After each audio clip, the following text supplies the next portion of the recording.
Thanks so much, Kaajan Titipol, for being with us. So, as a close observer of the political situation in Thailand, how do you see this new round of protests, which is happening almost every day? Is it any different from last year? Um, I don't think this is a very big difference that what we have seen is only more kind of aggressive actions or violence than what we have seen.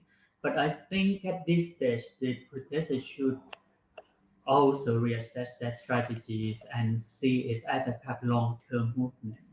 So you can't just only use the aggressive strategy to end it, because I don't think we can just end the protest or um, get the demands of the protesters so soon from the government.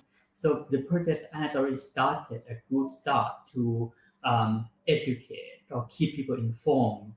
And I think this would significantly contribute to a future reforms of Thai political power structure.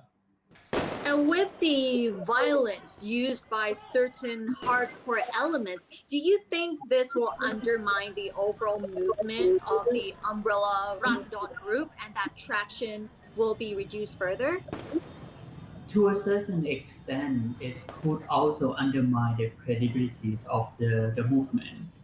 But I would put it this way: I think it wouldn't have a big impact on the perception of the pro-democratic movement, because they don't actually see this as a problem. But for this movement, I think it is very important for them to uh, get the conservative or the opposition to join the movement. Otherwise, we wouldn't be able to make a change or reform Thailand.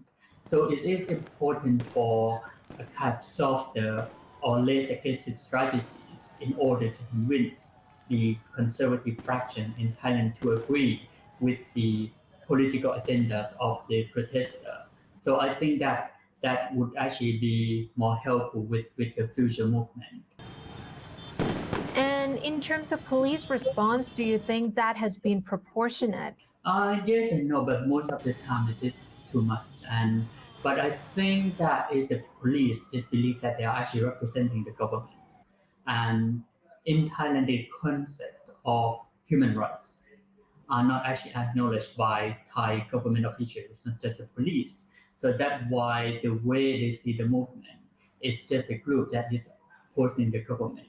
But they don't see the protester as a group that is actually exercising their freedom of expression and calling for more democracy for the country. And this is one of the main problems that why they are overreacting, because they see the protester as a threat to the state, which is not always the case. Thank you so much, Kaajan, for joining us and giving your valuable insight today. Thank you.